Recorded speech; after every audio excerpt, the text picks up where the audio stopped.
What's up, party people? Welcome back to another episode of Party XP. I'm your host, Jeff, and I'm joined as always by my friend Lakan. Say hi, Lakan. I'm here, and Jeff's back. I'm back. What's going on? Not much, man. It's been really busy for me on my end. I've got a lot of friends that are getting married, so it's been it's been rough trying to slam these weddings back to back. You know what I mean? And also got Comic-Con coming up soon too, so that also helps. Oh, yeah. Yeah, no, trust me, I know the feeling. What is it? It's coming. Whatever, it doesn't matter at this point. But Uh-oh, a little peek behind the curtain here. Is this going up before or after Comic-Con? I have no idea. It's hard to do. I can't do math at this point. I can't even think about it. What week we're in. All the weeks are blending in. It has been very busy on my end. I have no idea where we are at this point. Yeah, preaching to the choir, pal. Yeah. Preaching to the choir here. How about you? How are things going on your end? Yeah, I mean, things have been busy, of course, but course.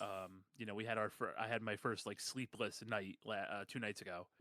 And so just trying to like get back to normal after that has been fun, but I'm feeling better here. And so, yeah. Yeah, it's good to hear. It's just another day in paradise. Yeah. Me. But that's life, right? This is ups and downs. We make it happen though. Fuck it, we ball. Exactly. Well, we're going to have some fun nowadays? today. That's still relevant, right? Okay, we're good. I'm still hip. God, I'm old so man yells at cloud. That's how I feel every day. Yeah. Especially when I wake up and my knees are stiff. Especially when you have to carry around like a 20-pound bowling ball every day. Yeah. Yeah, that gets fun. I'm sure. He's getting big. I've seen some of the photos. Yeah. He's a big boy now. Yeah, and that's good. He's only going to get bigger. Yeah. Which is great. It's good. I got to swing by a visit one day again. Yeah. See if I can hold him and he doesn't cry again. Because remember last time. Good luck. What he lasted like 2 seconds. He looked at me and like, okay, that's it. Get me away from this man. Get this weirdo away from me. I was like, just let me show you love. All right. Well, speaking of love, today we're going to talk about a series that you and I both love. Yes. And this is something that I think it's going to surprisingly get contentious because I have my kinds of beliefs and I'm sure you have yours about this series. I'm sure. We're ranking JoJo's parts, and I don't know how this is going to go because we're doing it communally instead of just doing it separately. Yeah, I think like we can come to some consensus on some things. If there's gonna be like a hard separation at some point, we might have to just like duke it out for a bit and maybe just agree to disagree on something. Yeah. Or like, or maybe you get one and I get one kind of thing. You know what I mean? Like just override kind of thing. I know. For it. No, I'm getting my one. I'm getting my one. Okay, I'm telling you that now. I'm getting my one. Yeah, and this one for sure, we're gonna put it up on the socials afterwards. For sure. For as of right now, we're still doing all these only audio. So, things are in the works. Letting you guys get a little sneak peek right here. Things are in the works. We're trying to see if we can get some stuff on video as well too. For sure. So we're only doing the anime adaptations. That's parts 1 through 6. We're still trying to make our way through part 7 and part 8, and now part 9 is a thing, JoJo Lands. Yeah. Which is a whole different thing here. So we're just focusing on the anime now. Have you finished all the anime? I have finished all of the anime. Right. I remember binging through like 1 through 5, and then when 6 came out, same thing. Like I binged through the first half of it, and then the second half, it took me a little longer, but I got through it as well too. Yeah. So I watched 3 as it was coming out, and then I watched 4 as it was coming out, and 5. When I was on vacation, I actually watched parts 1 and 2 because you can do that. They're super short like that. Yeah. And then part 6, I kind of like I watched it weekly, and then I ended up just finishing it recently. And so that's kind of why this came into my mind. I was like, oh, we should totally rank these because I had just finished part 6 again. Yeah, we haven't had a proper discussion on this yet either. So we've kind of like I've kind of kept myself quiet, even though you know what happens. Like because you've read it, right? I started reading part 6. Okay, gotcha. And then I just waited for the anime because like once I started reading it and then like the anime got announced and it was coming out sooner than I thought, and I was like, well, you might as well. If I can just passively consume this instead of actively consume it with my schedule even before the baby, like I'm just gonna do that. Yeah, that makes sense. But yeah, like I remember just having to like hold my tongue a little bit because obviously I wanted to talk about it with somebody, and like none of our friend none of my work friends or our friend group watches JoJo at all. So I'm like, I have no one to talk to about this. Yeah, so I mean, we should probably. I'll start because I have a deeper kind of history with this series.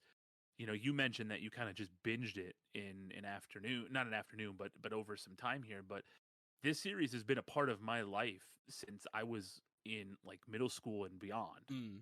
So like I first got exposed to it, like a lot of us did, with the fighting game. So like the JoJo's Bizarre Adventure game that came out for Dreamcast, and I think it came out for a couple of other systems too, and then Heritage to the Future, PS2, PS3. Yeah, there's a lot of a lot of stuff came out, you know, on multiple consoles anyway. No, I'm talking about the very first JoJo's game that came out for Dreamcast, and like the arcade, like that arcade fighter. Oh, so like that part on. Okay, yeah, because there was like obviously older ones on like was it Super Nintendo?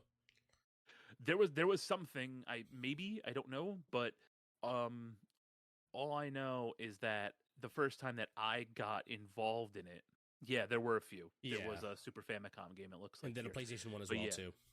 JoJo's Bizarre Adventure, the game for the Dreamcast, was kind of like that first introduction for a lot of people. Yeah, my intro to this series. And then I actually watched the OVA for Stardust Crusader, which is like which is really really rolling.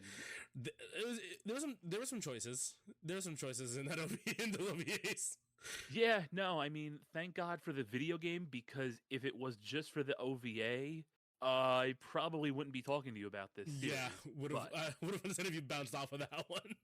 Yeah, but luckily enough, then the anime came out, and the anime that was developed by whoever made the new anime, David Productions. Yeah, David Productions. Yeah, David Production. Yeah, there we go. The new adaptations, and that's kind of what everybody has gotten into, and thank God, because they are they're really good at this.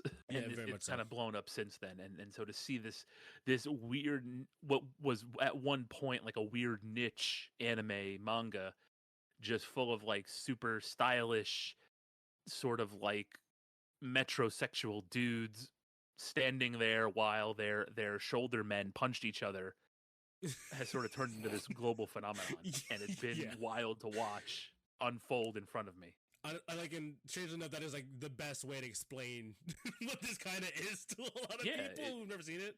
And like, it's like again, it was like a bit of a niche anime, niche manga. I mean, for that matter, right? And then it's mainstream now. Like it is. I think it's funny because like I make fun of like JoJo fans. Like, or at least when I wasn't a JoJo fan, I made fun of JoJo fans. Like, just basically like talking about JoJo like it wasn't mainstream. You know what I mean? Like, they think it's weird underground thing that no one's ever heard of. I was like, no, everyone knows what JoJo is, and it's just like some people just haven't consumed it yet, but everyone knows what it is. Calm down. Yeah, you got away with that back like in the mid 2010s. Yeah, not anymore. No, very much. Like, it is very much mainstream. You like it's just like watching like Dragon Ball or like Bleach back in the day, or Naruto. Like, it is very much like this is a big property. Everyone knows what this is. Which is great, because again, like I very much so enjoy JoJo's now that I've gotten like fully into it. Yep, for sure. So we're gonna start with parts first, only the anime parts. So parts 1 through 6, 7 and 8, I know haven't been consumed by the vast majority of JoJo's fans, unless you've been just kind of dying for it. I've heard part 7 is really good. I wanted to read a little bit. I never ended up reading it. Yeah. But I have experienced the part 7 characters from, Eyes of Heaven, the PS3 game. Okay. So I do have some kind of knowledge of part 7 and 8, but this is only going to be parts 1 through 6. And so you and I are going to kind of come to an agreement somehow on these. Hopefully. Hopefully.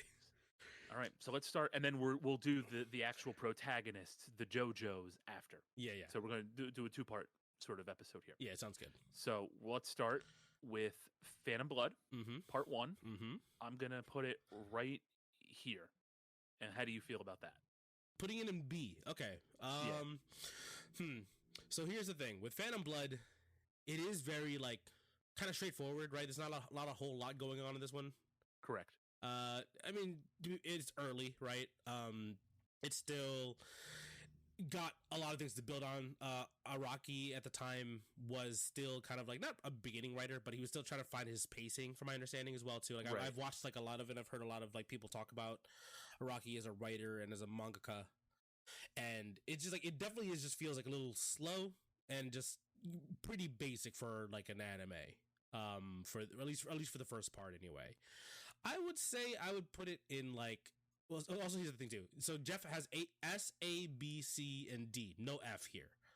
And to be fair, like these are all great, and you should watch all of them. Yes. These are just compared to each other. Yes, we're like we don't hate or like actively dislike any of these. At least from my understanding. I love all the parts on this. So I love every comparing episode. them against each other. This is why we're doing the grading thing, and even then, honestly, I don't. Because if we were doing like to F, I would put this at a C, but it is kind of right in the middle for me. It kind of just sets the pace, like not kind of, but not really. You know what I mean? Because I said, it is a little slower. It's relatively dry, but there's like the fact is with this part, there's memes immediately. Yes. I got, what is it, 2 episodes in? Or like 1 episode in? The first episode. Is the first oh my episode. God, this is from the first episode? And like, I remember you just saying, yes, you're in. Lakan, you're finally watching it. And I was like, holy shit, I love this show already. I like, yeah.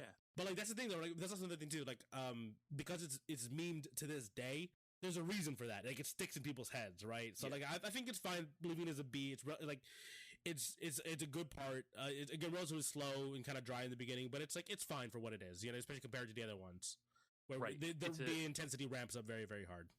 It's a product of its time, right? 2012, I think it started, right, for this. So anime? The anime was released in 2012. Yeah, but obviously the writing remember, right, that the actual manga Phantom Blood was written in 1987. Yeah, I was gonna say it was like late 80s. So you're dealing already with what's that, like a 25-year-old story? Yeah, basically. So the 25-year-old pacing shows very much so as well. Too. Correct. So and you know, you can only do so much without removing key plot elements and all of that. So it's definitely a product of its environment. It's the first. I think it is like a super charming show. You know, it's a super charming part. It's sort of like I don't want to call it innocent, but you know what I mean. You don't get all the crazy fantasy stuff. You don't get the stands. It's just kind of like its version of Dragon Ball, except for the fact that like Zeppeli punches through a frog to break a rock. That's pretty funny. Right. So I mean, there's like Goku Kamehameha's Master Roshi's car, right? It's like early wackiness, basically. Right. So you do get some sorts of things, but it's kind of nice to go back to a quote unquote innocent time where, you know, the fate of the world isn't at stake. It's just one guy versus another guy, and a couple people die along the way. Like that's kind of what it was. Exactly. So I mean, I think it kind of fits here in B. I dig it. I think that's fine for now. I would maybe argue for C, but maybe we'll talk. Maybe we'll see where the rest of the list plays out for these. Honestly, I don't think anything hits C. To be honest, okay. Because I think if everything is gonna. I think if anything hits C, it's this one. Okay, this is my opinion, but we'll see how we go from this point on. Okay, Part 2. Battle Tendency. Yes. I'm putting it in A because I love Battle Tendency. Yeah, and I think Battle Tendency is powered by its protagonist. I think Joseph is, if it wasn't for Jotaro, would be like the quintessential JoJo. Yes. I mean, he's everything that you think of when you think of this series and these characters. He is sort of like the recurring thread throughout most of the series. Mm-hmm. And it's also just a really fun part, like, and I think that the combat is ratcheted up, the action is much better, the writing is better, because you know, you think about it, Battle Tendency comes out in 87 as well, but you know, Araki had a part under his belt already, and I don't know, I just think the shift in personality between the protagonists, between Jonathan and Joseph, is like tangible here. And I think Joseph just powers this part to new heights, and I love this part. I loved watching this. and I don't know what you think, but I love it, and I think it fits an A. I've heard a comment before from a VTuber I used to watch. Well, she graduated now, but she mentioned something along the lines of like Jonathan is the one you bring home to. Yeah, Jonathan's the one you bring home to your family too, and they'd be like happy to see him. And like Joseph is the one you have like the fun summer fling with. That is true. That is very, very true. That he is much more of a fun character, and that obviously like helps change the overall tone, right? Like even though like obviously the stakes get ratcheted up, it feels more just fun as well too. Even though like obviously the stakes of the world get start kind of coming into play here, right? A little bit. But yeah, he's more fun of a character, just thinking more interesting. Because again, Jonathan's kind of like so clean cut, right? That's kind of like the whole thing with the first part of it. He's like literally like the symbol of like the good boy, right? He's the good boy growing up. He's built like a brick shit house at 16 years old, right? But like but that's basically what he is. He's just a good, well raised kid. Joseph is gets into some shenanigans, like he's a lot goofier, a lot more jokey. And as you said, yeah, he is a kind of like he's like the thread that ties together a lot of the parts, obviously down the line, and like it just becomes more interesting, like from this point on, basically. We get to see a little bit more of the hamon, right? We get to see more use of it and the kind of like refined use of it, right? This is like the second arc of like every fighting like anime, right? It's like there's like now it's like okay, now you know how to make a hammer out of energy, right? Here's how you make a scalpel out of energy, essentially, right? It's like when you look at like Yu Yu Hakusho, like Bleach, right? It's always like that next level of like kind of refining and trying to make the character no longer just like a hammer that smashes everything. Like there's like okay, we can see a little bit more like nitpicky stuff here and kind of like see how everything kind of develops. And I think Battle Tendency is a very, very good part as well. Again, it's just fun from like the beginning to end, like versus the first part, which is like a little dry. You know what I mean? Yeah, definitely. There's also like a weird part where the Nazis are involved in this one, which in like a very weird way. Yeah, I like I said, I think it's powered by the protagonist, and I think Joseph is one of, if not the most fun and funny and charismatic JoJo protagonist. Yeah, we'll get into that a little later. Yeah. But I think it's powered by him, and everybody kind of reacts to this goofy. Basically, it's full of Phantom Blood characters, but you throw in like a comedy anime character into Phantom Blood, and you get Battle Tendency. Yeah, so you get all of these super serious characters, and then you just get this one wild card thrown in, and it changes the entire dynamic of the series. And I can't gush about how much I love this enough. Like, yeah, and I really love this part. Also, the music in this part is also insane. Like, it's absurd. Like the Pillar Man dubstep song. It's pretty gangster. But like, and the memes, of course. How did we forget the memes? Yeah, the memes are part of this one too. Like, come on, like, the runaway Smokey, run like, in Japanese. Yeah, we're gonna play it safe here, not say the Japanese one. Just splice it in. Yeah, I'll just place it in exactly. Run for your life! Yeah, the memes in this one are like absolutely wild. Like, of course, the Pillar Man, Tequila Joseph. Yep. Like, yeah, this one's also very, very funny. Was it then the funny, like, weird and like awkward scene, like obviously in context, but it's like when he was like peeping on Lisa. Yeah, there's like him, nice. He throws the X up for some reason. Yeah, it looks directly into the camera, breaking the fourth wall. It's like, oh, this is insane. You find out, and then he finds out everything that. Spoilers: Lisa's his mom. Yeah, and, it's like this is an absurd arc, especially in comparison to Phantom Blood. It just feels almost again like. Yeah, like you have the seriousness of like the main characters and their initial experiences in Phantom Blood, and then we just get the weirdness of like this guy who just very much so feels like he does not belong because his tone is so insanely goofy. Right, and then like you get like a kind of another smattering of that with von Stroheim, the German soldier, as the abridged or the really really fast dub puts it. Yeah. Who just kind of like unveils Yeah, just unveils a gun from his stomach. yeah, he's like a mechano bro, basically. Essentially, he's Yeah. like, let me just modify my body to all weird. Yeah, this is a very. I'm like now I'm looking at this stuff now. You're like, this is a very fun part. I remember this part flying for me. Yeah. Like, Oh no, it flies because it's short, but yeah, it's short, but it's also like it's so insane. Like it's like yeah, this is clearly like has ramped up. Also, like we see one of my favorite Joe Bros here is this one, Caesar. Caesar. Yeah, like one of my favorite Joe Bros, like overall. For sure. And like obviously very like the big dramatic, the big dramatic death scene at the end of this near the end of the season or this part. It was like, okay, man, I actually felt emotion for this goofy ass show. Right, for sure.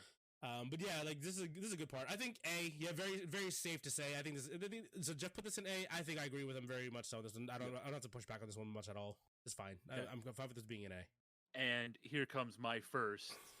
You're gonna push on this. I'm not budging. Okay. Of all of this, Stardust is an S. I'm not arguing with you. I'm absolutely not arguing with you. Okay, and I'm telling the world why Stardust is an S, because if Stardust isn't a thing, none of us are here. It's just like Dragon Ball Z, and I will always say that Dragon Ball Z is the best anime of all time. Because if it wasn't for Dragon Ball Z, none of us are here. And if Stardust isn't here, none of us are here. Again, you want to talk about something powered by a protagonist. This season is powered by Jotaro and the Joe Bros and this sort of community, this superb friendship that these guys build up together. It just makes you feel like you're along for the ride with them, and it's super long. It's probably, I think, one of, if not the longest part. This is the longest part. I remember. So like, I have my one argument for against this part where I would even though I said I wasn't going to push against you. My only push for this to like put it into like the highest of A would be the fact that this, like, there's too many fights in this one. Like in the in the anime, they shortened a lot of it down. But I remember, like, I read through the manga of this one because I watched the whole thing, and then I was like, I gotta read this one because I heard that this one's pretty cut down already. Yeah. And I was reading it, I was like, yeah, there's too much in this one. Like there's like 8 to like 10 fights that don't need to be there. Yeah, like probably. Like, but I'm not gonna turn down fights. You know what I mean? Yeah, but like. The fact that they already shortened them, you know what I mean? In the anime was, I was like, okay, so even I guess they kind of knew, is like, yeah, this is a bit much already.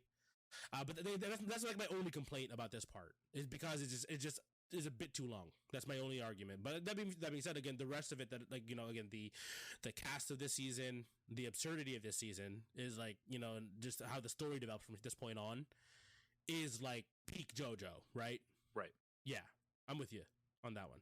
Yeah, no, I think it perfectly blurs that line between action and comedy. Of course, you have Joseph, who I've already raved about as a protagonist, settling nicely into a secondary protagonist role, complementing Jotaro so well. Polnareff kind of serves as that other sort of comedic foil. Polnareff and then is my guy. Right, exactly. And I think, like, this ratchets up that Joe Bro kind of idea, energy. Yeah. And I really think that everything, like all the series tropes that you see kind of play out moving forward, get their start here. Yeah. But I also kind of think that they're done, if not the best here, at least like tops here.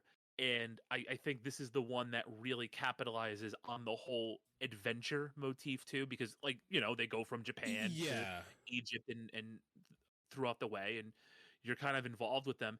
And the thing that I kind of appreciate is everybody makes it to Egypt. And then you start to see people start to drop off, and it gets a little depressing. And then at the end, you have the three guys. You have Jotaro, Joseph, and Polnareff, and then the outro plays, right? The Long Train Home plays. Yeah. And it's just, man, I just remember watching that last episode and listening to the outro and just like, damn, like, it's over. And it sets that mood, like, I don't know, it just sets that mood perfectly. And I'm biased. I'm incredibly biased because Stardust is what got me into this whole series in the first place. But I love this. I could watch this. It's just like Dragon Ball Z. I could watch this 100 times and never get tired of it. It's got the coolest characters, it's got the coolest stands, it's got the best fights. Okay. I don't know. Again, like I'm super biased. Yeah, but this is your favorite part, so that's just I love it. I mean, the like big thing for me is like, again, the music has a big jump up in this one as well too. Like yeah, for sure. They ditched the dubstep, like the Middle Eastern dubstep. Unfortunately, yeah, calm down. That shit bangs. it does, but it's so absurd. But this one, yeah, the music, I really love the music in this one. Again, like the Joe Bros like concept really gets pushed to the limit here, right? The fact that you said like again they got through like a majority of the adventure with everybody intact, right? And then we started seeing a couple of things start falling off, and then the big twist with Avdol, obviously, right too. That's a big one. Kakyoin is like a really that episode is really fun with I forgot the guy's another fantastic meme where he was being impersonated by the guy. I forgot the guy's name in Stan, but that's I do too, but again that's the thing, there's so many fights in this part, that's why like it's hard for me to remember like what fights were good or not, you know what I mean? Like it's like, or like to remember all the fights, but like I don't remember because I don't remember that fight essentially. I don't remember how it ended. All I remember is that like that during that all you remember is yeah, exactly, the cherry scene. So it's just like, okay, like, see what I mean? Like again, there's almost a bit too much in this one for me to keep track of everything. Basically, also like Iggy, I think he's weird, but like I kind of like enjoyed him. Yeah, how they just kind of like, here's another main protagonist, like 2/3 of the way through the story. Yeah, and he's a dog, like with a human-esque face on him. Right. It's like, was he like a human that got turned into a dog? Why does he have a stand? Just a dog who has a stand. That is just what he is. Right. Funnily enough, the animal fight with him against the Pet Shop. Yeah, that's a good fucking fight, dude. Yeah, man. Oh, so good. Obviously they did again, like near the end of this part is very like much so like where everyone starts falling off, right? Right, but I think like that crescendo is great. Yeah, because like, because now it's like, okay, there are more stakes than, because like obviously there was death in the previous two parts, right? But here it's like we're losing like half the squad. Right, and you feel like the stakes are much higher. Like it never felt like Dio was going to take over the world, and it, you know, like the Pillar Men we're probably going to take over the world. But here it's like, if you fail, Dio's taking over the world. Yeah, this is like the big like Dio's leveled up, he's powered up, and it's like, okay, this is officially like an Avengers level threat, basically. Right. He's officially in all caps now. Yeah. I'm fine with this being an S. Like it's like absolutely like one of the strongest parts of like the current JoJo animes that have been out so far. And I mean, Dio is iconic too. Like, as a villain. I mean, and you talk about importance throughout the entire history of the show. I mean, he is the catalyst for everything from parts 1 through 6, and then of course it's because of part 6 and his relationship with gay priest guy. We'll get around to it. Yeah, we'll get around to it when we actually get to that part. Well, I'll have the page open. Poochie Main. Yeah, Poochie. It's his fault that part 7 and 8 and 9 happened. Yeah. So like he's the you talk about Joseph being the most important character. It's Dio. Mm-hmm. No, absolutely. Yeah, he's the focus of this whole thing. For sure. Okay, part 4. Okay. I'm gonna put it right here. This is gonna be my hard push. Yeah, no, honestly, I think like emotion. Part 4 an S, by the way, everybody. Yeah, part 4 is an S. Behind 3. Behind part 3, my things, and I don't think I'll rank them in order, but yeah, like if we're kind of like looking at it right now, it's like, you know, like part 3 is like, yeah, it's the big one, right? It's the one that again that everyone kind of remembers, especially you like at this part, like you know you're a JoJo fan or not, right? Part 4 is like, this is kind of like a more for like if you're a JoJo fan, you're absolutely all about this season. If you are kind of like iffy on it, a lot of people don't like the episodicness of this season. And they're crazy because I think, honestly, if it wasn't for my love of part 3, part 4 is probably the best part. Because the thing is with the, I mean, there's still obviously like a large overarching story. But the thing is, a lot of people did. I think around this time, when did this season come out? This season came out in, shoot. You're talking about when it was written, or when the anime? The anime came out. The anime came out in 2016. Okay, so I think around 2016. I think if I remember correctly, there was a slight turnaround, like not slice of life, but you know what I mean, like that kind of storytelling. You know what I mean? Where Right.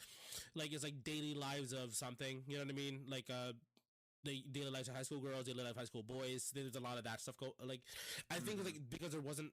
I mean, there probably was a good one that season. Around that time, but like I think there was like a bit of like tiredness from it, especially from that like early mid 2010s, right? 2014, 2013 was a lot of big ones around then. So it's like I think that's why this one was kind of felt like people didn't like the format, but I think the story of this one is fantastic. Like the way it jumped focus and kind of treated each character as kind of a main character, at least for an episode or so. You know what I mean? And like I mean, obviously the 3 did that as well too, but even more so in this one because it is so much more localized. Basically all the events in this part is in one town. Right. So while you don't get like that grand adventure, you still feel like you're along with the ride because of how close the characters are with one another. Yes, exactly. And I think around this point is like my favorite part of like Araki as a writer, because like we're getting into some like fun like multi-thread storytelling at this point, and he like experiments with the time jumping at this point. Yeah. So it's like, you know, like there's some like timeline stuff, multi-threaded storytelling that all culminates right at the end, and I enjoyed this one as a watch, and even more so as a read, because I think like Araki had really found his like footing as a writer at this point in the manga, which again, the manga came out in like 1992. I have another page up right now. Yeah. And like, so 1992 to 1995, I think this is like some of the best writing, in my opinion, of this whole series. Agreed. And my favorite part about this is like the absolute insanity gets saved until the very end. Yes. Because you think about this giant threat, Kira, right? Probably the most frightening, even more than, you know, probably on par with Dio as far as like actual powerful threat to like humanity kind of deal. Not even I guess threat to humanity because he keeps killing women and stealing their hands. Yes, but also fantastic like memes not as strong in this season, but the copy pastas are fantastic in this season. Like the Yoshikage Kira copy pasta. It's very strong. Like again, the memes aren't as strong. They're mostly focused around like. It's mostly focused around Kira, yeah, and like Josuke has a couple memes to him, you know what I mean? And this is also where JoJo gets like questionably gay. Yeah, but like I'm all in for it because that's kind of the whole point of it being absurd in this season. But like the style is very cool, very fashion forward. Like everything is Vogue essentially in this season. Very much, and very metrosexual, and it's one of my favorite parts of JoJo is the fashion. Like they're like iconic, you know what I mean? But not in the way of like, is Goku wearing the orange gi, right? And we all know who Goku is. But like this is like hyper intricate outfits, you know what I mean? That stick out very, very hard.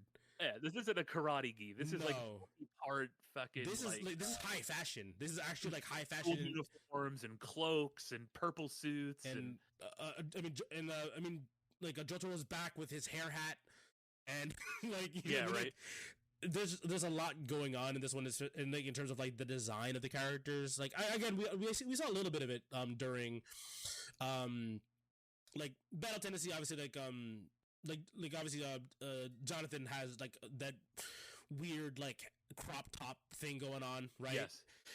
And then Caesar's wearing like a baby blue outfit. Exactly. And then we have like Polnareff wearing like basically like a chick's top, right? It's just like a one strap halter top essentially. Yep. Mm-hmm. Yeah. So like we see a bit of it beforehand, but like this it ramps up super hard with I mean, Akira himself he's wearing a suit for the most part for the show. Yeah, but it's purple and it's like purple. striped. Yeah, and then but like Jotaro's his school uniform is hyper stylized, even more so than well, like Josuke and even more so. That's what I'm saying. Yeah, Okuyasu, like it's wild. Well, he's an adult now, so like he can wear whatever he wants, and he decided he wanted to wear a big white jacket. Yeah, but like I'm saying, like even in his uniform in part 3 was basically kind of just like a school uniform with a cloak, essentially, right? Yeah, with like a big duster jacket. Yeah, for Jotaro, but like Josuke is like even wilder. Because it's a calf open at the top, just like right with a pompadour. It's like, this is great with all like the gold jewelry and stuff and the on chains. it. Yeah, and then what's his best friend? Okuyasu and Koichi. Like those like Koichi's funny. He's very funny. Like he's played to be like a runt, right? For the first part of it, and then he levels up with the fucking Saiyan hair. And then he gets the girl. Like he's the only one that actually gets like a woman in the series. Yeah, at least like we see it happening, I guess. Right. No, that's Jonathan. Oh yeah, and Joseph too. Yeah, we see all of them technically, but this is like that's true. The first in like the gay arc of JoJo. The gay arc, and he's a sidekick. Like technically, you know what I mean. He gets a girl, and I mean, like the whole storytelling of that whole thing was hilarious as well too. But yeah, like, the fact that he goes from like some like weird awkward kid to being like still an awkward kid, but with like Super Saiyan hair now. Like he literally had like the power up level animation hair basically, and it's like, oh man, this is hilarious. I love how they just kind of lead into it. Yeah. This one also this season also like again we talked about the like technically being like I guess like not as it doesn't feel as big as world ending, right, as Dio himself. Right. But like this is still pretty like even though it's like localized to a town, like it's still pretty dark, right? We have a serial killer on the loose. And then you have like the alley with the hands, like the death alley. Yeah, the death alley, and like the ghost of the girl who Kira killed. Yeah. Like being like the guide for the main characters. Like, this is still a pretty dark season. Again, it's more localized, but it's still pretty dark and heavy. Especially if you think about it, you're from this town, and now all the kind of like weird, dark secrets of this town are kind of coming up. You know what I mean? Yeah. And then, of course, like the absurdity kind of finally makes its appearance at the end. They have done everything possible they can to try to beat Kira. They even hit like the Jotaro button. Yeah. Which I love, by the way. I love that it's like, well, Josuke and friends can't figure it out. Jotaro fix it, and then Aura, and then that's it. Except when he can't, so that's when like Koichi has to step in, and that's when he kind of earns Jotaro's respect, right? Mm-hmm. Yeah. Bails everybody out, but they hit the Jotaro button. They finally get Kira. He's finally getting up, and then he gets crushed by an ambulance. Like the wildest ending I think I've ever seen in a show. Outside of like School Days. I remember you actually seen School Days. Sick. Well, I've seen Guile's theme over School Days. Okay. Well, I watched all of School Days, and it was a masterpiece to me when I was 12 or whatever the hell I was. Because again, it's absurd. Yeah. And this ending is absurd, and I love it. And it's like you're kind of waiting. I remember I messaged you when I finished this part. And I was like, "Are you serious? This is it? That's the end of it?" And you were just like, "Yep, that's it." Because like even part 3 gets like the absurdity, like you get it a little further the with big final like, battle. Still, we get a proper big final battle. You know what I mean? Right. And also like throughout the series too, you get like when Joseph and Avdol are stuck together, and the googly eyes staring at the witch's boobs or whatever. Yeah, magnetic girl. Forgot her. Yeah, again, there's too many fights, but I remember there's too many characters. I remember the memes. Right. You don't get a lot of that here. And then he gets run over crushed by an ambulance. Yeah, that's how the big bad of this season, this part goes out. It's hilarious. Which, I guess, you know what? At least it's not like some fruity bisexual vampire needing an entire army of superhumans to kill him finally. Yeah. Right, also he's at least a human. Also, they like, the fact that they even had Joseph come back in this season was wild to me. Like, he's he's feeble-ish, kind of, right? And senile. Right. But like he could focus up super hard and still use his abilities at this point. Remember too, like that's his dad. That's Josuke's father. Right? Yeah, that's like, but again, like the whole story around that whole thing was like very kind of weird and kind of goofy, but it also has like a weird like kind of warmth to it at the end of the whole part. Yeah, right. Yeah, it feels like a happy ending. Yeah, as weird as it is, you know what I mean. But like, it still has a happy ending to it, and they kind of ended on like a weird like accepting him as his father kind of thing, but also still like, hey, thanks, fam. I'm gonna go ahead and swipe your wallet. Like, exactly. Kind of energy to it. But yeah, like also, like all these guys, you can't trust them for a second, no matter what. We were talking about before with Jotaro, right? Also being kind of like the button for this whole thing, right? He's kind of become like the Deus Ex at this point, right? He's like he's a Superman. Like, you can't keep him involved because now he's too strong. Right. Another character that I really enjoyed during this season, because they are like, theoretically they're very, very insanely powerful. Rohan Kishibe.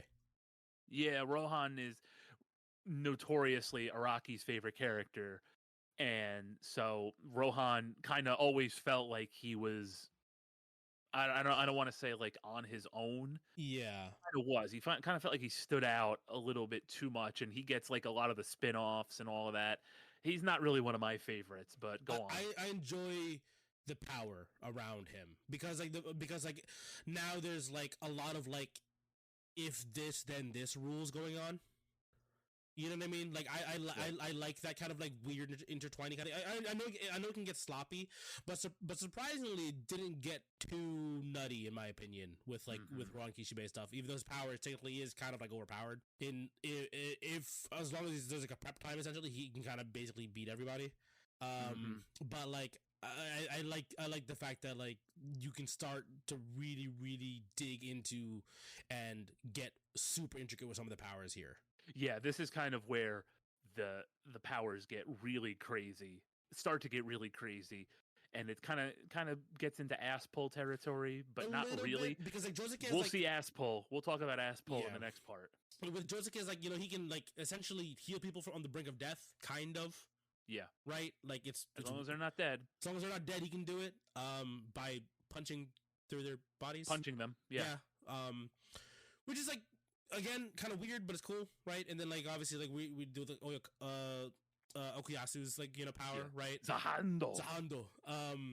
Terrifying when you think about that power. Yeah. Like space-time manipulation starts to be a thing. It's not just punchy boy. It's you know, now we're starting to get into like cosmic territory. Yeah, with like the space-time stopping and you know, manipulation of items and manipulation of people's stories, like Kishibe, like Rohan, and all of that. And this is Kira where the power level goes Kira up. as well too. Like that's like, again, like we were talking about like how dark it was. Like the fact that he essentially like he forced his not adoptive. He's like because obviously he's not he didn't adopt him. He stole the identity of the kid's father, but like. He basically forced him to witness like the death of like the only people who could essentially stop him multiple times. Right. Yeah, pretty heavy. Like pretty heavy in this part. Yeah. And yeah, just we start seeing like again like the more cosmic, like, you know, like top tier level kind of powers here. I think like again, as much as I enjoy Araki's writing at this point, especially, you can kind of see here is a little bit of like my opinion on like the negative of this part, even though we both put it in S here. This is my hard S. Where can he write the characters from this point on? You know what I mean? Right. I already felt it a little bit in part 3.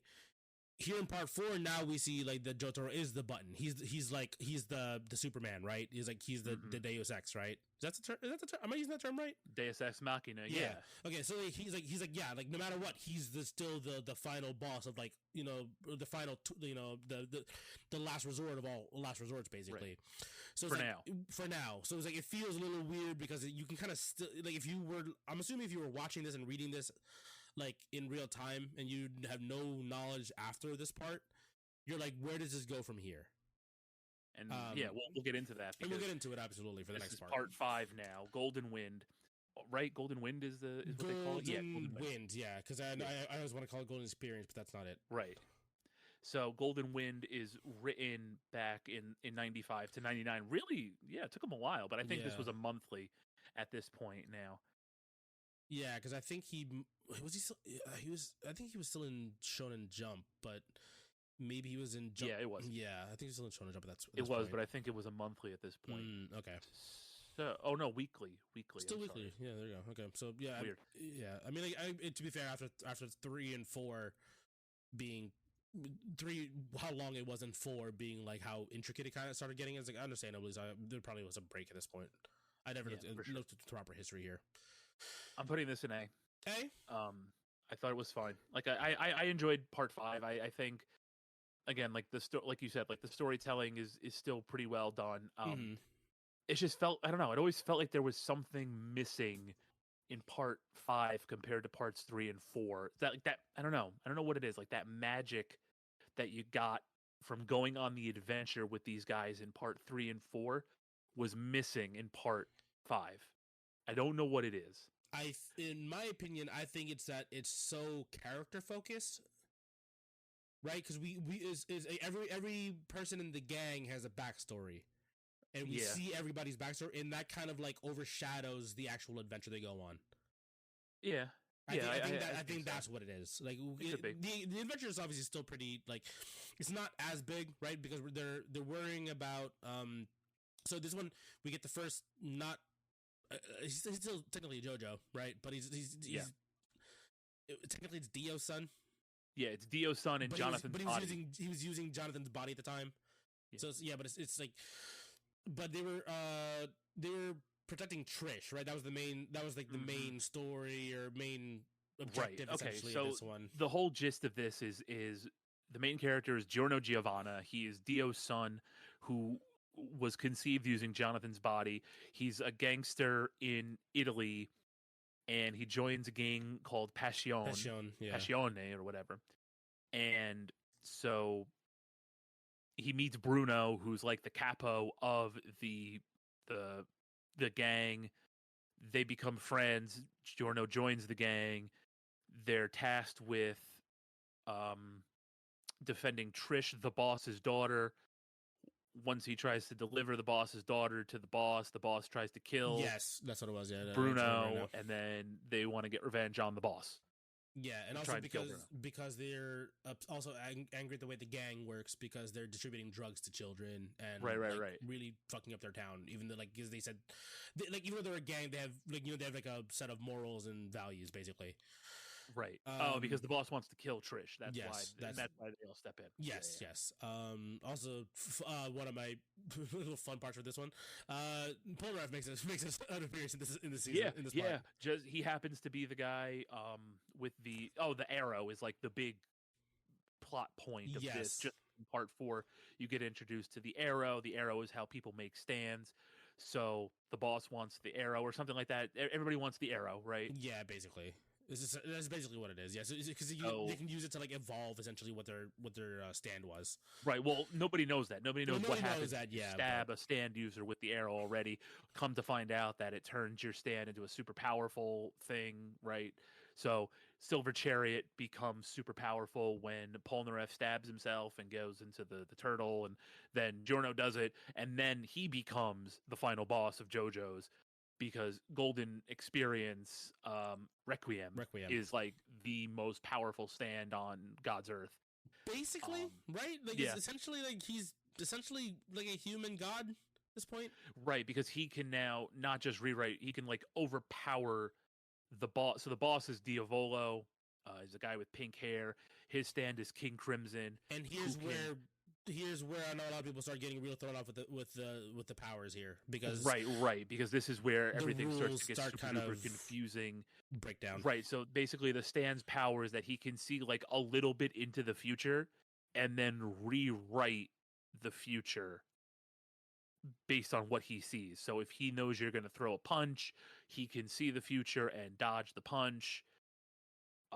And then there's like a whole bunch of other ancillary powers based on the situation that he needs it to have. Like, this is where the ass pull comes like 100%. And I think that's also kind of why I'm like, like at least Dio felt beatable. Yes. Right. Yeah. He's even though Star Platinum using the world as an ass pull, even though Kira felt beatable, and Stray Cat and Bite Zadusto kind of felt like an ass pull. Everybody kind of felt beatable. With Diavolo, it's like, God, like how are you going to beat this guy? And then that's how you do it. You become more powerful. Your ability to rewrite history becomes more powerful. Then that's basically what it is. Mm-hmm. And then Giorno Save the Day becomes the mafia boss, and is basically just like we said, like the most powerful stand user on the planet because he's the only living person with a Requiem stand. Yeah, which is, and it's weird because again, it's also pretty localized to just Italy. Correct. But like, does this is the point where they realize we can't have Jotaro around anymore. Yeah, because he ends the storyline. Yeah, like we talked about it a little bit before, right? Where Jotaro's already like, you know, the Deus Ex, right? He literally goes anywhere else, and he can handle things essentially by himself because he is a very powerful. I guess at the moment he's like the strongest stand user essentially, right? Because he can stop time and space itself, and while still be able to move around, but like because his power directly conflicts with King Crimson, it's like it's like it becomes this weird, just like two rams butting heads. Basically, it is like there's no point of having him there because now it's just like two demigods fighting each other. Right, and then the thing is, you don't want them to face each other because then it's like, well, who's more powerful? If you have Diavolo, for the lack of a better phrase, like a professional wrestling term, if you have Diavolo go over, then Jotaro's power gets lessened. If Jotaro goes over, then Diavolo ceases to be the all-world threat that he's been built up to be. So you kind of have to keep them separate to preserve their mythos in this canon, right? Yeah, and we also see it as well too with like the gang that he's in, like, you know, with like Bruno's power is very strong, right? Because he's essentially a dimension jumper, essentially, right? Yeah. But like, what was it Abaccio, Guido? Yeah, Gun. Yeah. But also Sex Pistols is such a good fucking name. Right. God damn it, that was such a good. That was a good pull. Narancia, like with Aerosmith, right? Yeah. It's funny because like there's like I mean, even like Fugo, right? Like, but like them, they're kind of just like just smaller, physically destructive powers, right? Like, well, I mean, technically, like Abaccio is more of like a utility player, right? Essentially, because he has the 3D recording thing, like he can, with Moody Blues. But Guido Mista like is literally just gun. Narancia is like a small like dive bomber, right? Like a little gunner ship, which is kind of cool. What is it? Fugo is like Purple Haze, right? Purple Haze, Here's this super powerful stand. Too bad you never see it again. After but essentially he leaves. He leaves, and he's also theoretically too dangerous to be kept around everybody else within like a small gang. And then Trish's power, Spice Girl. Spice Girl. Yeah, that was fun. I enjoyed Trish's power a lot. But again, all very small, locally destructive things. Versus again, like, stop the world, rewrite history, heal things, create things out of nothing, rewrite history because you're stronger than the other guy who writes history. Right. There's a weird ramp up in this one. You know what I mean? Like because of the fact that like because again, as I said before, like smaller, more just like utilitarian kind of like gun, like, you know, gun, right. Gun plane. Gun is always helpful. Gun with living bullets, right? It's like always helpful. You know, the essentially like having like information gathering through Abaccio, very useful. You know what I mean? But like again, like within a group, it's very useful. Mm-hmm, but like, but then again, like Giorno and then to a lesser extent, not Abacchio, Bruno Bucciarati, are like Bruno, super powerful, and then Diavolo. Gun. and then versus I can't get over it, man. Right. So and then you have like these, like, it's very top heavy, and then you have Gun and Plane. Isn't Metallica one of the that was this season, right? Yep. Again, very top heavy. Like I understand why you put it a little bit lower compared to the previous two we were just talking about, part 3 and part 4. Do you think it goes behind part 2? Do Do you think it gets personally, yes. Yeah. Realistically, I don't know. Okay. Yeah, because like I think the writing here, again, the story gets very like starts to get messy here, right? Even though it's like I think the action wraps up pretty fun overall, but like I think that we start questioning where do we go from this point on. This officially for me is like where do we go from here? Exactly, and Which you we kind of learn felt that during part 4. right. So it's like, okay, well, this is where they go from here. Now where do you go from here? And then you get into part 6, which for me, again, kind of, I'm putting it in B. I'm gonna put it, I guess, above part 1, but I think it's kind of in B. I think, I don't know. I like there wasn't as much magic in part 5 for some reason. There's not a lot for me of magic in part 6 at all, even as Jolene is Jotaro's daughter, and I don't know. Again, same thing. They lock away Jotaro, right? Like that's another thing. Again, like, he comes at that point again for this one, and also they nerf him in this one because like he's not as like they've essentially made him like a little bit older. Like he can't handle like the his old powers essentially anymore. That's essentially how they kind of treat him, right? Right. Well, he's now he's like a dad, and he's working full time. He's not going around and saving the world anymore, so his powers aren't. He's not as sharp with his powers anymore. That being said, we also do get to see a bit of coolness with the. I mean, we saw it a little bit before in Golden Wind with the Zeppeli, the Speedwagon, yeah, like the incidental Speedwagon organization. Yeah, I mean, it started in like part 2 essentially, right? Yeah. But like we get to see they don't super delve into it, but we get to see like a nice little hint of it in every part from that point on. And like here's where we get to see like the power of the Speedwagon organization basically. Yeah, exactly. So this is it's weird because this is the most recent part, and I didn't know anyone who watched this part, like in like even if like who at least were like watching it like I was, where I was like super into this one. Really? Okay. Yeah, I really enjoyed Stone Ocean. I really did. I think for one, character design is like wild in this season. Part.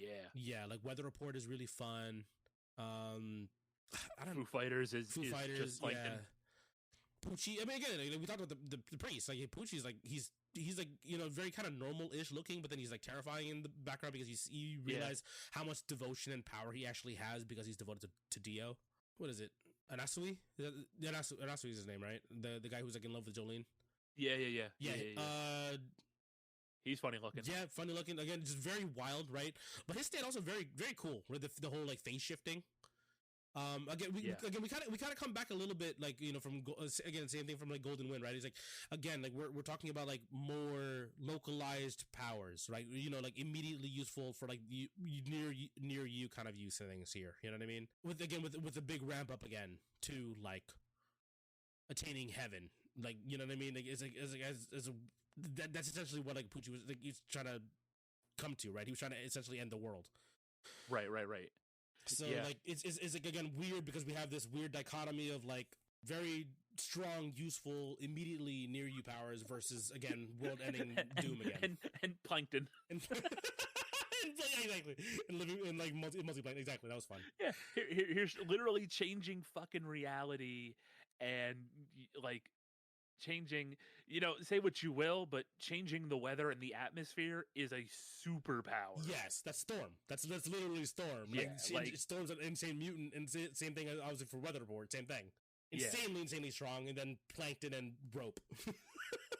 And then stickers and Plankton. Yeah, I mean, I will say, Hermes' stand is power. Like that sticker power is pretty powerful. It's also sick. Like it's a really cool power. You know what I mean? Yeah.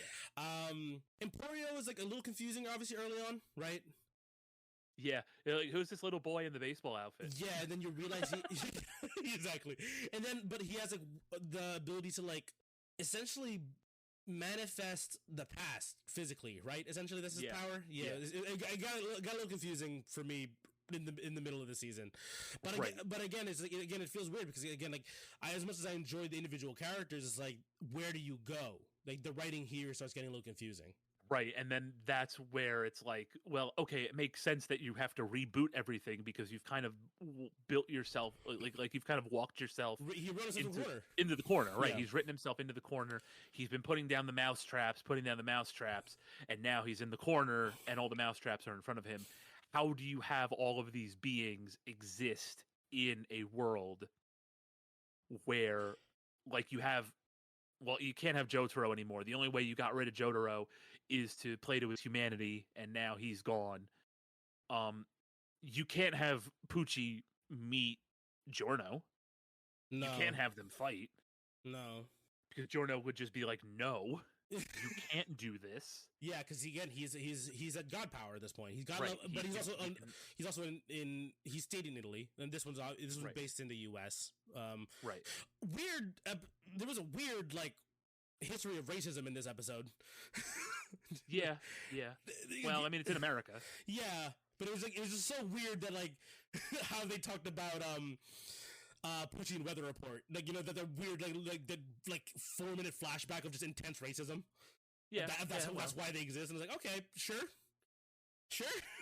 Yeah, got weird. Like I said, it's America. Yeah, it got really weird. And again, it kind of rolled itself to the corner in this part. I think as much as I enjoy it, yeah, I understand what you feel the disconnect in this part in comparative to the other ones. As I said before, I enjoyed this one. I think it's more because I enjoyed the creativity of the powers, the use of the powers, you know what I mean? Kind of again, what I enjoyed in Golden Wind.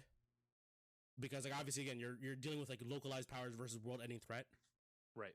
But again, it just feels weird that the ramp up again is so intense. So I also like that there's a bunch of guys in Orlando who are just following the words verbatim of this ancient vampire guy from 200 years ago. Oh yeah, right. Yeah. Of course it's Florida. Florida men follow vampires. Yeah, gravity is sideways now, and everyone kind of just happens. I love it. It's very weird season. That's probably the most realistic thing Araki has ever written. It was a very weird season. I understand. I get it. I know a lot of people think they just rated this part weaker than the others. Understandably so, but I still very much so enjoyed this one. I'm cool with it being in B. I would also keep it higher than part 1 because part 1 again was very dry. This would at least had a lot more fun to it. And it sucks because I like part 1 and I appreciate part 1 for everything that it brought, but it's definitely the weakest. But That's what you want, right? You kind of want a base. Your first to be right, and you want the first part to be a little weaker than as you move forward. Unfortunately, you kind of have this mountain where it kind of peaks in the middle and then goes down afterward, right? We kind of 1 and then 2 is A, 3, 4 is S, and then 5 is A, and then 6 is B again. But that's just the reality of the situation, fortunately. I think from what I know about part 7 and what I've heard people say, I think part 7 kind of restores order and goes back to A, right? I'm not sure about part 8 and part 9, but I'm excited. Hopefully we do get a part 7 anime and we'll be able to kind of see how that fits. But I like this list, and I think people will hate it, of course, because they hate everything. But whatever, it's our list. It's a weird list. There's only 6 parts here for us to talk about, but I think I think this is pretty generally safe consensus for a lot of JoJo fans. Maybe, right? I don't know. Yeah, I hope so. I mean, or not. Whatever. Fuck you. Like what you like. Exactly, and that's the thing too. I like all of them. Yes, especially compared to other anime. Like these are probably 6 of my top 25 favorite anime of all time. Yeah, you know what I mean? I love all of them. It's just compared against each other. This was our list. So to recap, part 3 Stardust Crusaders and part 4 Diamond is Unbreakable are in the S tier. Mm-hmm. Part 2 Battle Tendency and part 5 Golden Winter in the A tier, and then part 6 Stone Ocean and part 1 Phantom Blood are in the B tier. Yes, I think that is. I'm fine with that list. Both cool. You and me argued and locked in ours, and luckily they not a lot of pushback. Not really. Not a lot of pushback. It's funny because I had to almost argue against my own lock-in pick, right? Because I acknowledge how weird part 4 was kind of getting in terms of writing. Right. But yeah, not a lot of pushback. I think we have surprisingly, we have a pretty good, pretty similar taste about the current JoJo has currently turned out so far. Right, and I think what a lot of people do, I don't mean to cut you off, but what a lot of people do is when they hear like I love part 3 and they're ready to cape for part 4. I'm like, no, I love part 4. no, don't worry. Yeah, you don't have to fight that hard. I remember. So I've heard, I've had one heated conversation, not an argument, a heated conversation with somebody who didn't like part 3, and again, their argument was mostly just the fact that like aside from the main characters, you like the rest of the season didn't have to be there.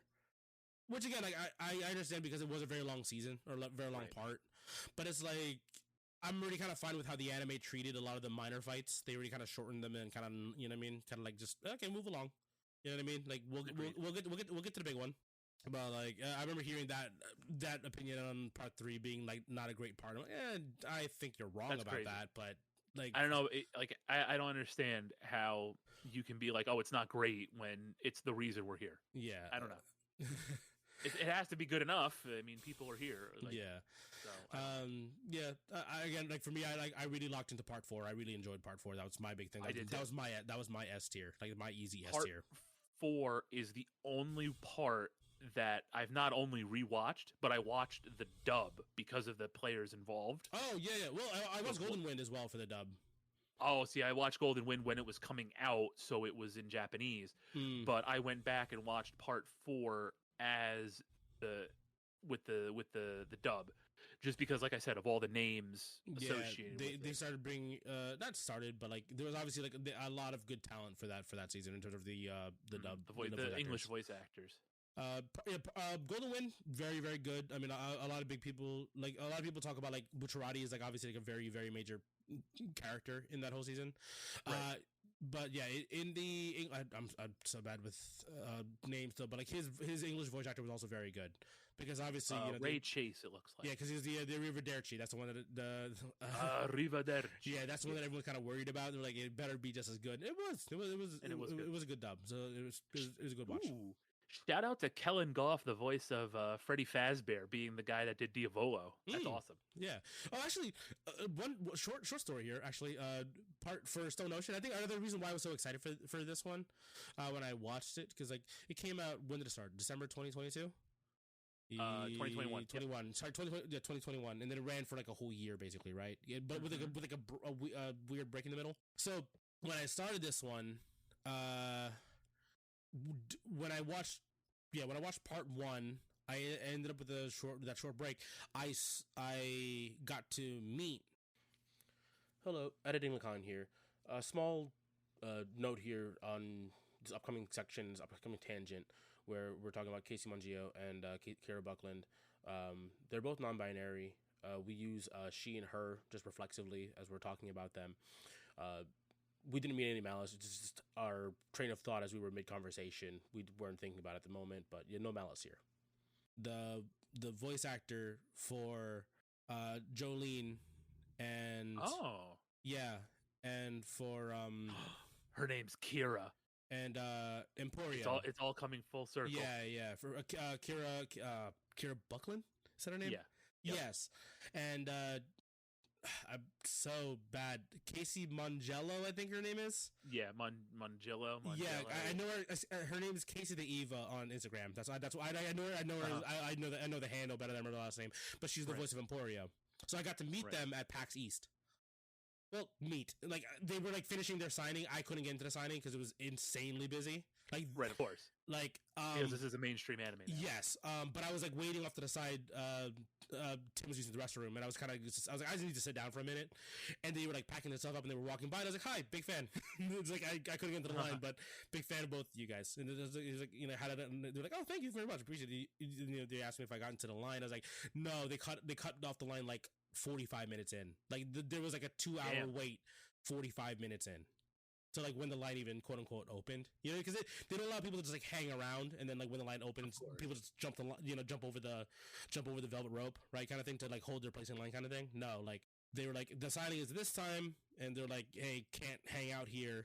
And they're like, okay, lineups are starting now, and then like people just piled in, and I was like, I was crossing the venue, and I was like, I'm not gonna make it. I just saw like it was because the thing was Kira Buckland, Casey Mangello, and Pro ZD were all signing at the same time. Mm-hmm. And I'm like, that's not happening for anybody. Like, I had to be here right away for that one. But yeah, I think that's also why I enjoyed Story Ocean, because I was like, oh, cool, I get to like hear them, and luckily I got to like have a quick, say hi and meet them kind of thing. I think that's why I enjoyed it so much too. Okay, cool. So we got through the parts here. That was a nice little chunk here, but we had, again, with a pretty solid discussion for that one. How long has that been? I have no idea, because we were shooting the shit beforehand too. Well, we're at currently at like 1:40, 52, so I don't know, probably like an hour. We were shooting the shit for a while beforehand. All right. So now we're gonna talk about the pro tags, the main protagonists of each part, right? Let's see here. I already kind of an assumption of where you're gonna go with this one. We're starting off with Jonathan first. We'll start with Jonathan. Yeah, we're going to go orders again. There's something to be said about Vanilla. I'm putting the gentleman in A. I don't know. A. I like him.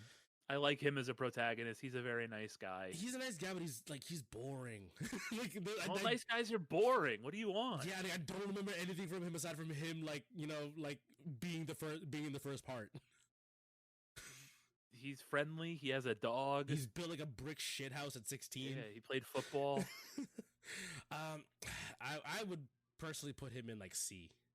No. Yeah. What? Yeah. Compared to the other like JoJo pro tags. Fine. I'll compromise. I'll put him in B. Put him in B. Okay, cool. Just know that anybody else is going in B is going ahead of him as well too. Fine. I'm whatever. Like, I love him. He's precious. Yeah, again. I'm putting, for the record, just remember, I put him in A. Yeah. Everybody listening, okay? Again, he's the one you would bring home to your parents. Yeah. He's a nice guy. Boring. He's a nice man. Okay. Joseph. S. Joseph. Easy. S. Best. Super charismatic. Super fun. Like I said, he is the catalyst for... the whole part is... like good because of him. Yeah, that's true. That's fair. Okay, I'll give you that one. He's awesome. Yes, but I'm gonna say this right now. He's gonna get knocked down in a second. Well, I know he's gonna get knocked down, but he's still gonna be an S. Yeah, I mean Jotaro's going in S too. Absolutely. I mean you could have multiple people in the S. Yeah, I'm saying if we're gonna go in order, that's what I'm saying. Like we're going like right. we're ranking as well as like as we're putting on the tier list. So as of right now, we have Jotaro is like the top of S, like right now. Yes. Jonathan is right behind him, and we have Jonathan currently at B tier. Yeah. Yeah. Again, like everyone knows Jotaro. Like that's right. He's like if he's not like the like quintessential JoJo at this point, right? And granted, he is also kind of boring, but he's so cool. Yeah, I hate it because it's a fucking trope. But he's the fucking like nonchalant. I don't really care if I'm here or not, but I guess I'm fucking here, so I'll participate kind of thing. But he's so fucking cool. Like I hate that trope. He cares. I hate that trope. No. And deep down he cares because that's his mom they're fighting. Yeah, that's what made it do. Yeah, like he's such an asshole. He calls her a bitch in the beginning. I was like, fuck you, fuck you, Jotaro, bitch. Right. And then but then you realize like, oh no, that's just a hardened exterior. I'm like, okay, we're cool. He loves his mama. Yeah, he loves his mom. Okay, cool. We're cool now, Jotaro. Yeah. But speaking of a guy who loves his mom. Josuke. I'm also putting him in S tier. Hey, let's go! You can't stop me. Probably the funniest protag. Yes. Even funnier than Joseph. Absolutely. Yeah, absolutely. I think so as well, too. Do you say... you put him behind... I put him behind Jotaro. That's just me personally. I don't know, man. Yeah, I really enjoyed 4. I'm trying not to be as biased as possible, but damn, he's so fun. He's such a fun character. And again, same kind of thing where very much he's like he kind of like acts, he looks like a delinquent, right? Because of the old school pompadour look to him kind of thing. Mm-hmm. But he's never been shown as like a bad guy ever. Right. You know what? I'm going to put him ahead of Jotaro. Let's go! Because for one reason. Okay. He's got a lot more depth to his character than Jotaro. Yeah, Jotaro's kind of just a hardened and basically kind of guy. Anybody else on this list, because you have the daddy issues, you have sort of him kind of maturing. You watch him mature from being like a high school gangster type to a legitimate hero throughout the series. He grows as a person. He grows as a stand user and friend to all. throughout everything. That's the other thing too. Very friendly. Like again, friends with Koichi. And he's a really good guy. Yeah, he's a good guy. Like I like him. Again, like his like Okuyasu. Like he was like, you remember like the fact that he went out of his way to like go into the house to investigate why they're doing what they were doing. Yep. He's a good dude. He's a good dude. Josuke is like I mean like again like to be fair like all of them are technically JoJo's. Technically, they're all protagonists. Yeah, but like he's like the genuinely good, like just the kind-hearted protagonist we're talking about here. He's the like the kindest one, I think. Yeah. I really like Josuke. I was gonna start to argue with it, but you kind of like lean into. You kind of like got there before I did. Right. We're not talking like we're talking about full depth of character, and like you said, like Jotaro is kind of like that trope. Josuke is very much a unique character. Yeah, very much so. Yeah, hell yeah, Josuke, my boy, my boy. All right, Giorno Giovanna, where is he going? I don't know where to put him.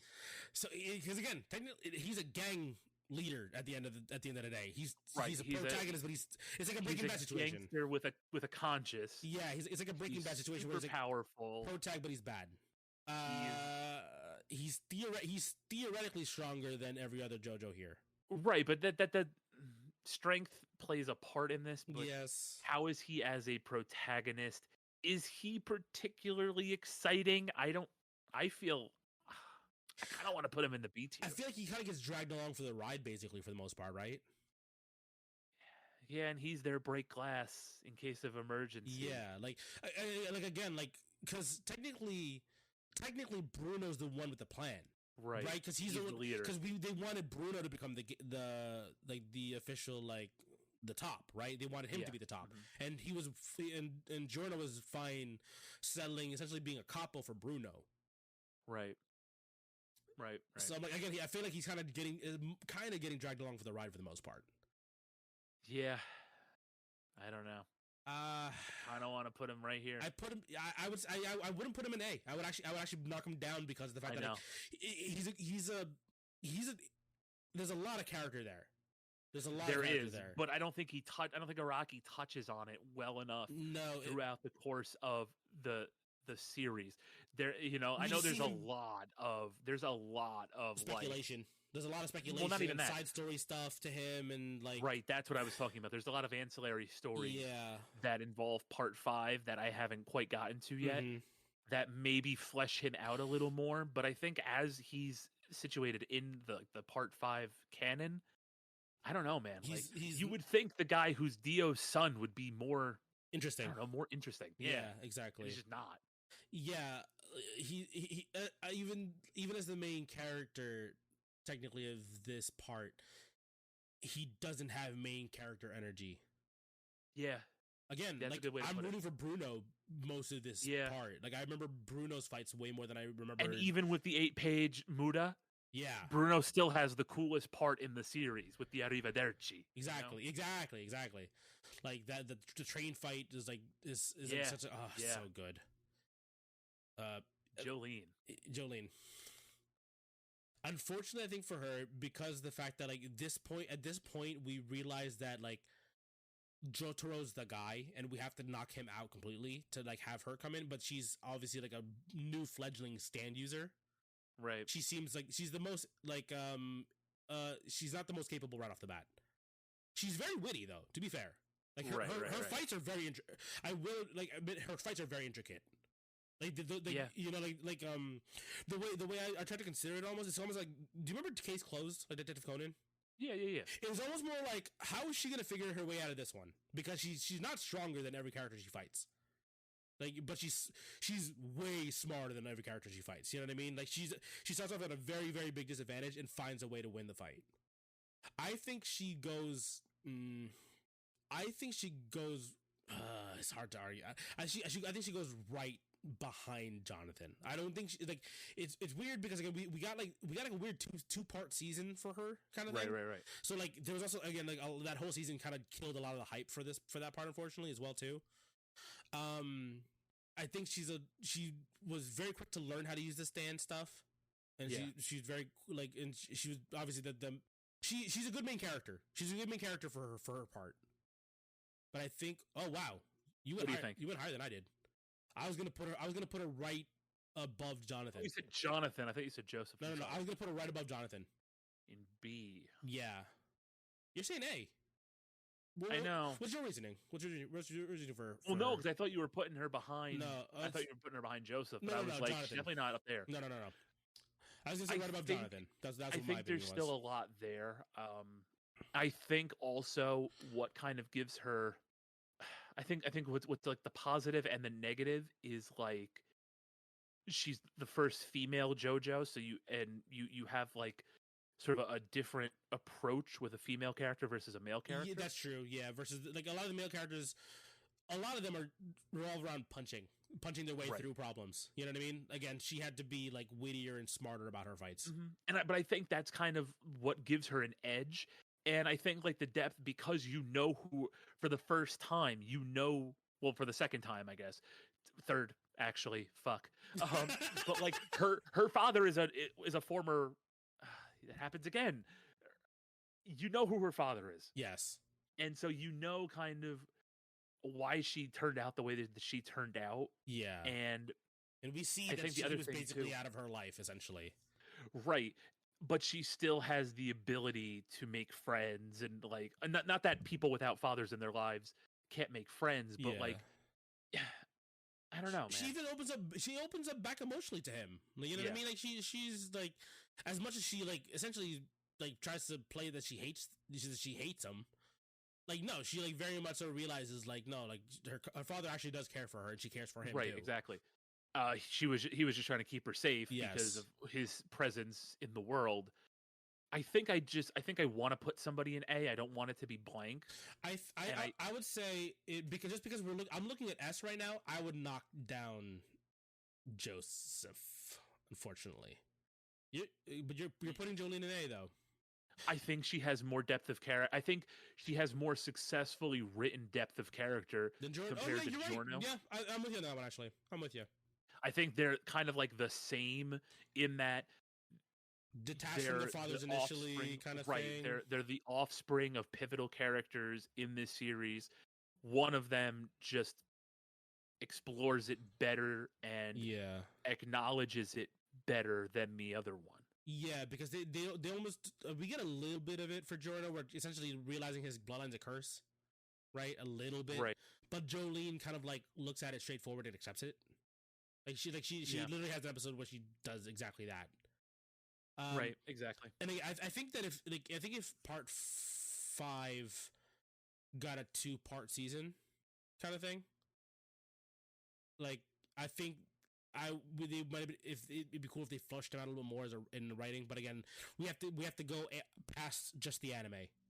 Like exactly. Like to understand Giorno more, we have to read these. If I have to do homework, bro, you're staying in B. Fuck it. Yeah. Okay. Cool. I think they touched on Jolene as a good amount in her part. I know a lot of people said it was a weaker part, but I still enjoyed part 6 a lot. Yeah, like I said, comparatively speaking, part 6 is great. Yeah. Just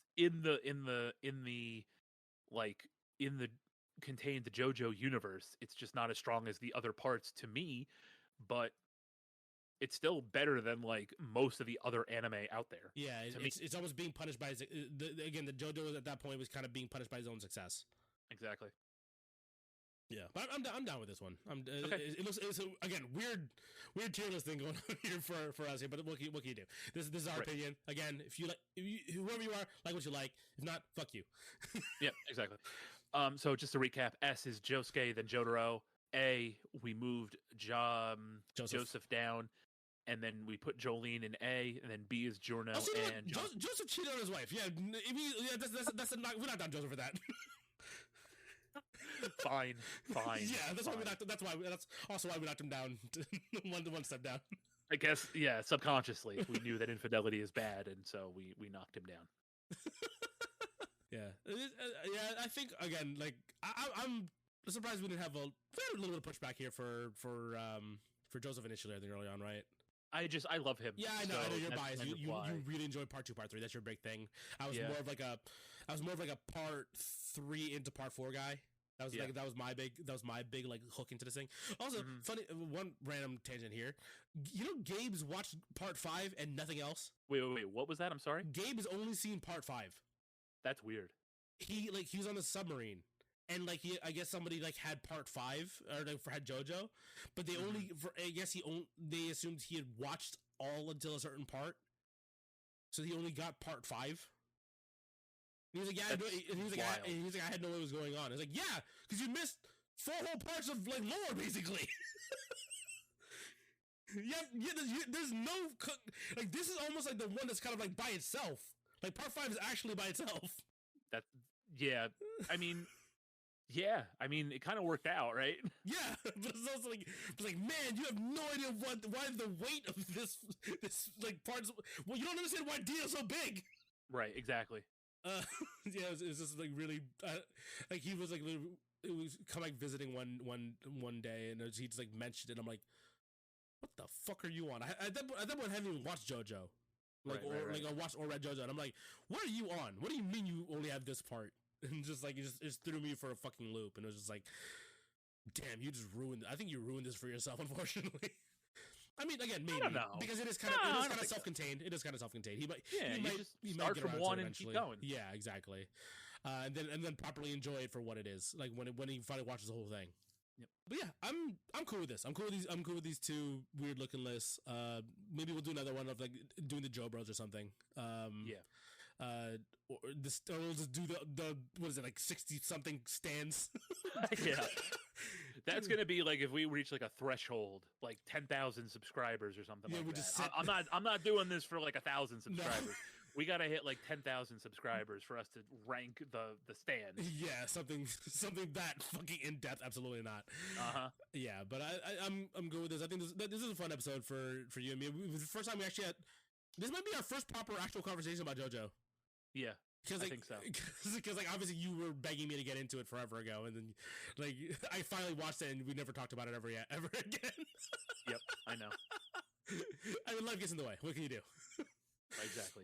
So, I think that's it. Like I said, I don't think we're doing anything more until people start following us. So if you want to see that, like, subscribe, share with your friends, retweet us, follow us on Instagram and Twitter, and all of that. Yeah, we really hope you guys enjoy these, like, kind of like more laid back episodes for us. Like, me, like Jeff and I just like talking about shit that we enjoy. So it's just like this, right. Like especially like one that we both like already know about. Like this is just fun for us. So we hope you guys really enjoy when we do put out these more kind of casual conversation episodes for us. And if you have anything else in mind that you'd like to hear us talk about, let us know. By all means, we aim to please. Okay, so I guess that's it for this episode. We'll see you guys in the next one. Take care. Yeah, I'm done. I'm tired of talking now. See you guys later. Bye-bye.